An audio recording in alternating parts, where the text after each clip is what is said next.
Subscribe to our YouTube channel and press the bell icon to get the latest updates. Two important notes before we start today's Cut the Clutter. One, while I was not well, I was battling dengue over the past couple of weeks. Many of you wrote to me, good suggestion, that we should also not depend entirely for Cut the Clutter on me. I will do Cut the Clutter as often as I can, and in fact, most of the time I will do it. But I also do other things, and I will now take you up on your idea and at least occasionally begin to have other domain experts in our team. And we have wonderful people from defense to politics to economy to society to health, science, every area. The print is very rich in talent. So I will have occasionally, at least to begin with, some of my specialist friends who know more about these areas than I do. And very often when I speak with you on some issues and look like an expert, that's because they've told me the insights of that story. So you will find them every now and then. Please encourage them. Please say good things, say critical things. They will also respond, and I will keep track of it. I will be personally involved with it. Nevertheless, today you have me, and most of the time you will have me. Second point, that many of our viewers overseas have been asking that our system of subscriptions for our overseas subscribers wasn't good enough, wasn't efficient. So now we have a properly efficient system of subscriptions for our overseas viewers and readers. It's done through PayPal. You will find a link with the description today. You will also find a link on our screen. So if you live overseas, please do subscribe. You can afford to subscribe. I know that we are not behind a paywall yet, but we appreciate voluntary subscriptions, and it is very little. It's like going and buying a pizza in some place. That is a month's subscription. Now, right now, we are offering our subscribers a bunch of newsletters. More will be coming in, and soon enough, we will have special offerings for our subscribers. These two announcements out of the way, let me get down to today's Cut the Clutter. Now, I know the top of the mind issue for all of you, all of us, today is what's happening in Chushul sector in sort of southeastern Ladakh. Once again, that is where the domain knowledge, today's domain knowledge, is with Snehesh Alex Philip, who's our defense editor. And I know a lot of you watched him earlier this afternoon answering your questions live on Government Matters. So to know more about what's happening there, one, go check out that video of Snehesh Alex Philip talking with Ruhi Tiwari and answering your questions on Government Matters. Also follow his other stories. But linked to that is a story that's also been sort of brewing, or that's been discussed, and that's caught our fascination or caught our imagination over the last 3 days. That is the involvement of the commandos of Special Frontier Force, which consists largely of Tibetan refugee population in India, because one of its officers died in an operation, not in combat. Looks like he and a colleague of his stepped over an old 1962 abandoned mine, but in a very crucial operation, going and occupying a very important height in the Chushul sector. His funeral drew a lot of interest. BJP General Secretary Ram Madhav was there. And you know the news value of that event. And that's also brought in a lot of curiosity about what is Special Frontier Force. So I will talk to you a little bit about Special Frontier Force. Also, while I tell you the history a little bit and what exactly it is, its details, it also gives me a little opportunity for storytelling. So I will do a little storytelling also, a little personal storytelling also. Now, Special Frontier Force was set up in 1962 on 14th of November. Why 14th of November? It could be because as a writer who I'm a big fan of, Claude RP, he's a French writer, now lives in Pondicherry, who writes about Tibet, India-China issues, etc., etc., etc. So he says that it's not as if India discovered psychophancy only recently. 14th November is Children's Day, Jawaharlal Nehru's birthday. Jawaharlal Nehru was quite beleaguered at that point in 1962. This is before the Chinese had called unilateral ceasefire, I think around 22nd of November, 22nd November, depending on how you date it. So his intelligence czar then B.N. Malik, who came up with this idea of this covert force that could, of Tibetan refugees who could operate behind Chinese lines. It was formally shown as having been launched on 14th of November 1962, although the idea had come up on 22nd of October the same year, that is 2 days after the Chinese invasion started. Now 19th November is when Nehru wrote two really anxious letters to John Kennedy, basically saying that he needed machine guns, fighter planes, etc., etc., etc., that he was in trouble and he needed help. When that happened, and you will get a lot of details again from Claude RP's article, which I am sharing with you in the description, and this is an article from a 2014 edition of Indian Defence Review. So thank you, Indian Defence Review also. So see that article. After these letters, there was a meeting in the White House, which was attended among others by Dean Rusk, who was Secretary of State, and Robert McNamara, who was Secretary of Defense. He became quite famous or infamous because of his appearances in the Vietnam War situation. Anyway, so the Americans then decided that they had to send a delegation to India to figure out exactly what did India need, how sincere India was. So McNamara then sent a delegation to India headed by Averell Harriman, who was a very well reputed and scholarly advisor on Asian affairs to US Secretary of State. So they came into India, the CIA chief was involved, and some of the other detail that we have of how this group was set up comes from a book by Kenneth Conboy and James Morrison, who wrote a book called The CIA Secret War in Tibet. I will mention Kenneth Conboy in connection with yet another book in just a little while. In that book, The CIA Secret War in Tibet, Kenneth Conboy and James Morrison have quoted David Blee, BLEE, who was the CIA station chief in India at that point, who's talked about some of these processes on how this was set up. After that, this group carried out some operations across the line of actual control. In fact, by 1963, it had become important to also impose some restraints on it, so it could not carry out sort of autonomous actions across the line of actual control, because the India-China situation was a sensitive situation. This group has always been headed by a serving Major General of the Indian Army, although when he heads this group, SFF, Special Frontier Force, he calls himself, or he is called Inspector General. That's because this is not a unit of Indian Army. Indian Army General is on deputation to head it. This unit reports directly to Cabinet Secretariat. That is where the RAW and the ARC, Aviation Research Center, etc.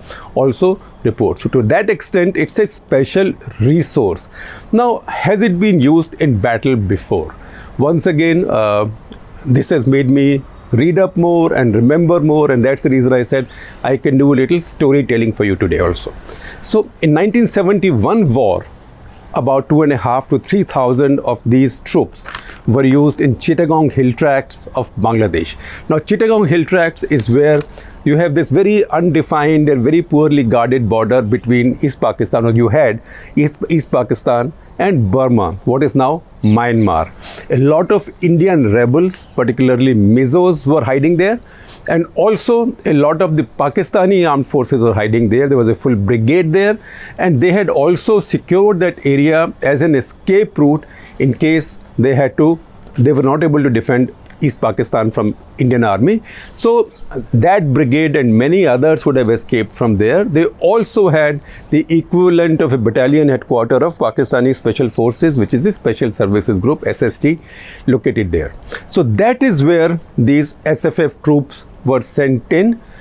Story about them, once again, we rely on a book written by a Major General S.S. Oban, who actually founded SFF, and when he founded SFF, you know that story by now. Now, I also mentioned it in the Kathak letter we did on India's paramilitary forces, that it was initially called Force 22 because during the Second World War, where he emerged a big war hero, won the military cross, like Sam Manekshaw, he had headed a unit called 22nd Mountain Artillery Brigade. So he carried the name 22 with him, and so this establishment was also called Establishment 22 or Establishment 22. In fact, if you go to Sarsawa in Uttar Pradesh, beyond Mussoorie, or if you go to, not Sarsawa, sorry, to Chakrata, and if you go to Sarsawa near Dehradun, and you ask people where is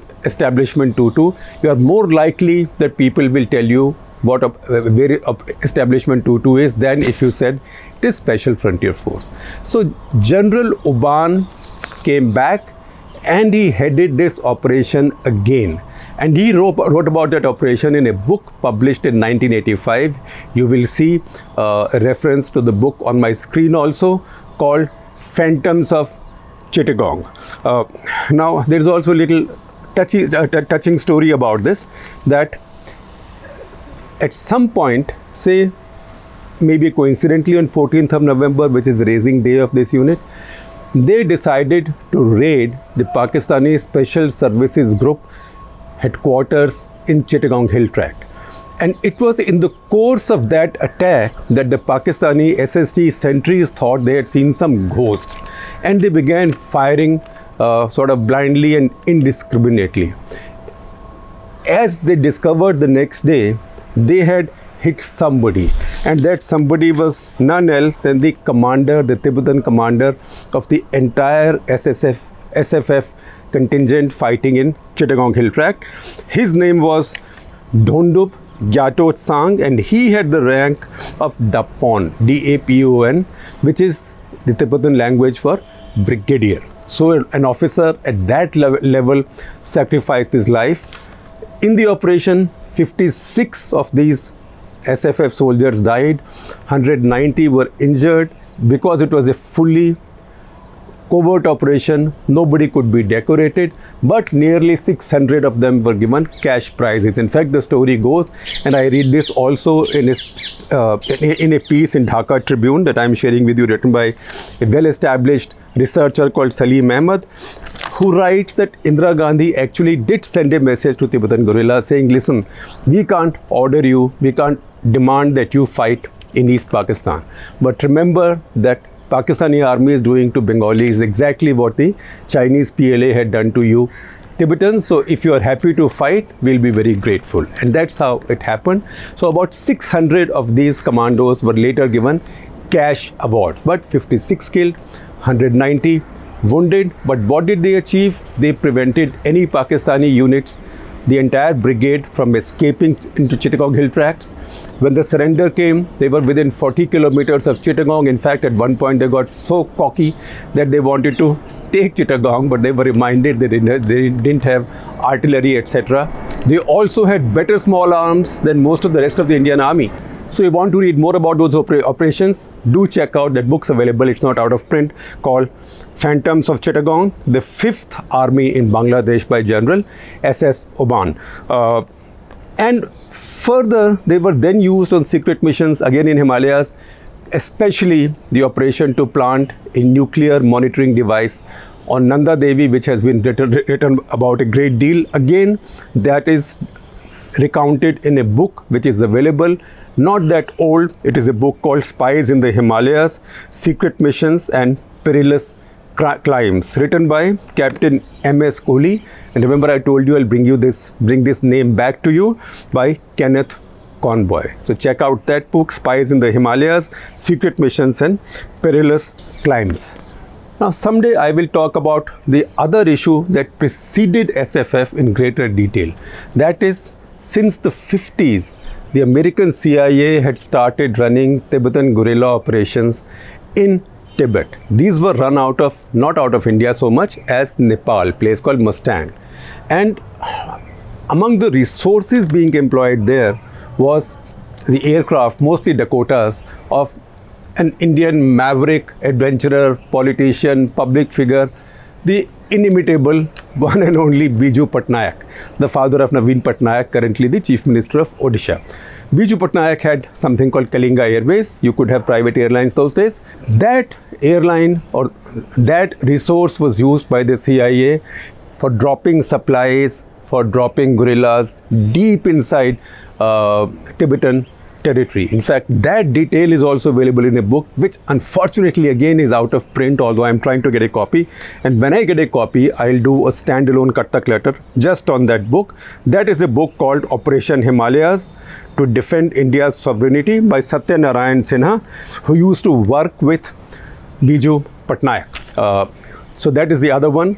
And that was quite an operation. And we know people who flew there. So there used to be a very well-known journalist, Udayan Nambudri, who unfortunately passed away, my former colleague in India today. His father was among those pilots who operated on those missions and unfortunately sacrificed his life in a crash when a parachute that they had dropped with supplies got caught up in the tail of their Dakota. So there are many such cases that we know, and that was quite an operation. Also, you want to read more, read up Claude RP, 1962, and the McMahon Line saga, Tibet, The Lost Frontier, and Dharamshala and Beijing, the negotiations that never were. Also, B.N. Malik, he is very controversial, but he was Nehru's spy chief for the longest time, and there was no raw. So he straddled both external and internal intelligence. A trilogy of 3 books that he has written, which have a lot of detail. So that much for Exotica. That is what we had to tell you about SFF. And remember, I had promised you 3 stories because this story itself has given me the opening to tell you those 3 stories. So number 1, General S.S. Oban, Major General S.S. Oban, who we said won his military cross in Second World War, who founded SFF. Now, in journalism, I say people are the capital of our lives. We keep running into them all the time, and they keep coming back into your life all the time. Much after what happened in 71 and 62, in late 80s at some point, I ran into India's Consul General in Karachi, that is Manilal Tripathi, and his wife Shashi Tripathi, who was looking after the media and the rest. Both grew to be very distinguished Indian ambassadors, one in Canada, one in Japan. And that's when I realized that they were part of the Oban family. So Shashi Oban was General Oban's niece, and Manilal Tripathi, wonderful man, unfortunately no more now, his brilliant nephew-in-law. And it's from them that I had first heard stories about his exploits in 1971 and of setting up the SFF. The commander of SFF usually in conversations is called Tutu. Who's the Tutu these days? So and so is the Tutu these days. So one of the officers who functioned as the head of SFF, or Mr. Tutu or General Tutu, was General Dalbir Singh, who later became Chief of Army Staff. So little story about him. Once again, people are the capital of our lives as journalists. It was during the Jaffna operations that I was driving to Jaffna along with a photographer, Sham Tekwani, and it had got sunset time. We were crossing the Elephant Pass and we saw this tiny patrol of Gorkha soldiers walk in, and a lanky, thin young captain start chatting with me to say that, look, this is not safe for you to be driving at this time into Jaffna. This area is heavily mined and there are many ambushes going on. So I'd rather that you stay overnight and then drive. And I said, but how can I stay overnight anywhere? This is a jungle. He said, doesn't matter. Come and sleep in my tent. So he gave us refuge in his tent and we chatted late into the night. He gave us food to eat. Obviously, Indian Army will always give you food to eat. That young captain was Captain Dalbir Singh, who later became the head of SFF, Tutu, and also the Chief of Army Staff. So that is story number 2. Now the story number 3 is about none else than the redoubtable Mr. B.N. Malik. So it was, I think, in 1984 that in India Today, I was asked to follow up the story because new revelations had just come out of how this nuclear monitoring device had been planted between CIA and Indian intelligence, essentially using Indian mountaineers on Nanda Devi. And this is just after India's maiden Everest triumph. Now, I was following here, there, not finding very much until I went to see B.N. Malik, because somebody said, look, B.N. Malik is retired, he's living in Vasant Vihar. His godchild or kind of adopted son-in-law is the current director of Intelligence Bureau, Mr. Brari, and he lives in his house in Vasant Vihar. So I called, he gave me time. He was quite happy to meet somebody so many years after he had been forgotten. So I went to his house on my motorbike, and as we sat down and I told him my purpose, he said, अरे भाई तुम मुझसे पूछ रहे हो, तुम अपने office में जाओ और जो तुम्हारा जो एडिटर है सुमन दुबे उसको पूछो, उसको तो ये सारे ऑपरेशन का पता है. So I came back and I asked Suman. Suman was sheepish as he is very cautious. He'll never tell you any secret that he thinks he should keep. Suman was a very well-reputed, globally reputed mountaineer, and he was very much a part of every big mountaineering expedition that took place in or around India at that time. So whether he went up on Nanda Devi or not is not relevant. He was definitely in the know, and it's much later that when Captain Kohli's book came out, that we got more details of this. This, however, won me the affection of old man, the wise old man, Mr. B.N. Malik, wise old controversial man, and I did drop by many times to hear more stories from him, which I will tell you in the course of time as context arises.